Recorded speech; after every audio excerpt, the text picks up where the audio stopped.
नमस्कार, मैं डॉक्टर बैनर्जी हूँ जबलपुर से। IVF ideal fertility IVF and genetic centre private limited का संचालक। और ये वीडियो मैं बनाने के पहले अपने जितने देखने वाले और सुनने वालों से गुजारिश करना चाहता हूँ कि इस चैनल को आप सब्सक्राइब करें, नोटिफिकेशन को आप ऑन कर दीजिए ताकि आपके पास में जो नया वीडियो निकले आपके पास तुरंत पहुँच सके। ये जो वीडियो मैं बना रहा हूँ एक मेल इनफर्टिलिटी पे बना रहा हूँ। और मेल इनफर्टिलिटी में सबसे बड़ी प्रॉब्लम ये रहती है कि यदि स्पर्म काउंट कम रहे और उसके कारण यदि प्रेगनेंसी नहीं हो रही हो, सीवियर ओलिगोटेरेटोज एस्थेनोजूसपर्मिया जो वर्ड होता है, सीवियर का मतलब बहुत ज़्यादा, ओलिगो मतलब बहुत ही कम संख्या, टेरेटो मतलब देखने में ख़राब, और एस्थेनो मतलब उसकी चाल यदि बहुत कम हो, तो नॉर्मली होता ये है कि ये जो एग है, इस एग में जो स्पर्म आके इसको फर्टिलाइज़ करेगा, इस स्पर्म का भी एक न्यूक्लियस होता है जिसके अंदर उसका डीएनए होता है। इस डीएनए का एक्टिविटी यदि अच्छी हो तो इसमें जो माइटोकॉन्ड्रिया है वो उसकी मोटिलिटी को और इसके आकार को एक अच्छा स्वरूप देता है ताकि वो इसको फर्टिलाइज़ कर सके। कुछ मेल हमारे पास ऐसे आते हैं जिनका काउंट 15 मिलियन पर सीसी से कम है। अब जब ये कम है और ये फीमेल ठीक है तो भी इनको प्रेगनेंसी नहीं होती, बिकॉज स्पर्म काउंट कम है करके। तब हम कई बार आईयूआई या आईवीएफ का सहारा लेते हैं। प्रॉब्लम तब होती है जब इस काउंट में भी यदि मॉर्फोलॉजी ख़राब है, मतलब देखने में वो स्पर्म ठीक नहीं है, आकार रूप रंग में उसकी चाल कम है, मतलब मोटिलिटी कम है,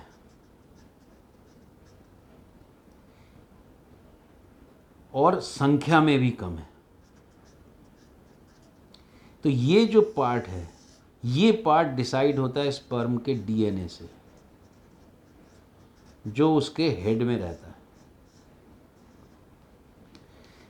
इस स्पर्म के डीएनए में यदि टूट फूट हुई, मतलब कुछ ब्रेक हुआ, तो इस स्पर्म को यदि आप एग के फर्टिलाइजेशन करने में यूज़ करते हैं इक्सी के दौरान, नेचुरल फर्टिलाइजेशन तो कम होगा, यदि होता भी है वो कम होता है, और यदि आपने उसको इक्सी के दौरान इंट्रासाइटोप्लाज्मिक स्पर्म इंजेक्शन से यदि इसको फर्टिलाइज़ कराया, तो ये जो फ्रैगमेंटेड डीएनए वाला पार्ट इसको जो ऐड करेगा फीमेल डीएनए के साथ में, इससे जो प्रेगनेंसी होगी इसमें क्रोमोसोमल डिफेक्ट होने के चांस बढ़ जाते हैं।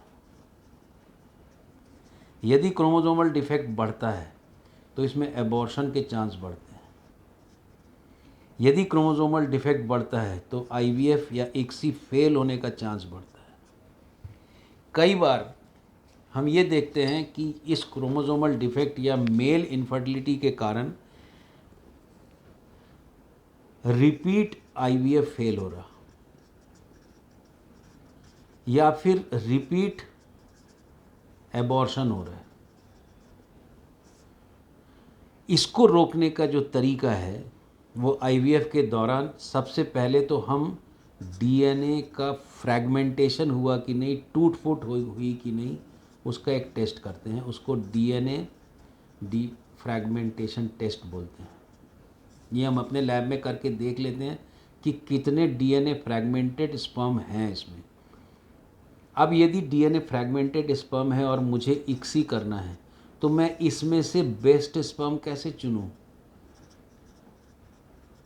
जिसमें डीएनए फ्रैगमेंटेशन लीस्ट हो या फिर बिल्कुल भी ना हो और उसका डीएनए इंटैक्ट हो। डीएनए इंटैक्ट होगा तो प्रेगनेंसी अच्छी चलेगी, एबॉर्शन नहीं होगा, आईवीएफ में सक्सेस रेट बढ़ जाएगी। इसको देखने का जो तरीका है उसको बोलते हैं, जो हम अपने क्लिनिक में अपनाते हैं, ये एक लेटेस्ट टेक्निक है, उसको MACS बोलते हैं, मैग्नेटिक एक्टिवेटेड स्पर्म सिलेक्शन में। इसका जो टेक्निक है, उसका जो सिद्धांत है, वो ये जो स्पर्म है, स्पर्म की एक सेल वॉल होती है, सेल वॉल डबल वॉल होती है। ये लिपिड लेयर होती है, मतलब एक फैट की लेयर होती है। उस फैट लेयर में कुछ ऐसी चीज़ें होती हैं जो कि भीतर की तरफ डायरेक्टेड होती है जब नॉर्मल रहता है। यदि ये डीएनए फ्रैगमेंटेशन होता है तो ये टर्न होके बाहर आ जाती है। ये जो बाहर आई फॉस्फेटिडिल सेरीन, इसमें हम एक एनेक्सिन वी नाम का एक प्रोटीन जोड़ देते हैं। एनेक्सिन वी बोलिए, एनेक्सिन 5 बोलिए, ये जुड़ जाता है।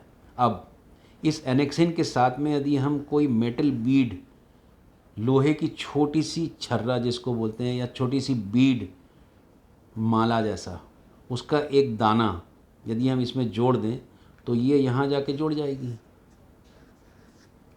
इसका मतलब ये एक मेटल बीड जुड़ गई स्पर्म के हेड में। अब हम किसी मेटेलिक, किसी मैग्नेटिक एरिया से इस स्पर्म को यदि गुजारेंगे तो जो बीड वाली स्पर्म है वो चिपक जाएगी। जो बीड वाली स्पर्म वो ख़राब स्पर्म है, मतलब आपने ख़राब स्पर्म को यहाँ चिपका दिया। जो बेस्ट स्पर्म जिसमें कि ये पलटा नहीं था, बाहर नहीं आया था, जिसमें एपोप्टोसिस नहीं हो रही थी, जो डेथ नहीं होने वाला था, जिसमें डीएनए फ्रैगमेंटेशन नहीं हुआ, जिसका डीएनए इंटैक्ट है, वो नीचे आता है। इसको हम इकट्ठा कर लेते हैं। इससे यदि हम इक्सी करें तो डेफिनेटली सक्सेस रेट इम्प्रूव हो सकता है। ये इसका सिद्धांत है मैक्स का। मैक्स की मशीन कैसी होती है मैं आपको लैब में जाके अभी बताता हूँ। मैं आईवीएफ लैब के भीतर आ गया हूँ और ये हमारा लैमिनार फ्लो है जिसके अंदर फर्टिलाइजेशन वगैरह होता है। ये मैक्स का इंस्ट्रूमेंट है।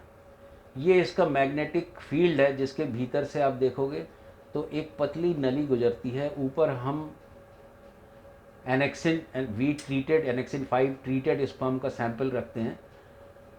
इसमें जितने भी मैग्नेटिक बीड वाले हैं वो इसमें चिपक जाते हैं। जो बेस्ट वाला स्पर्म वो नीचे हम एक ट्यूब में कलेक्ट कर लेते हैं।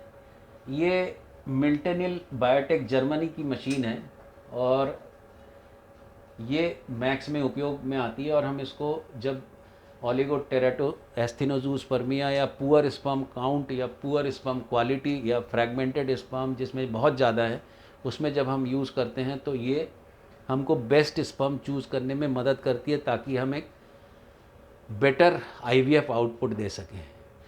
ये वीडियो उन पुरुषों के लिए है, उन मेल इनफर्टिलिटी पेशेंट के लिए जिनके स्पर्म काउंट बहुत कम है, जिनके स्पर्म की क्वालिटी अच्छी नहीं है और वो अपने सीड से, बगैर डोनर स्पर्म लिए, अपने सीड से खुद का बायोलॉजिकल चाइल्ड चाहते हैं।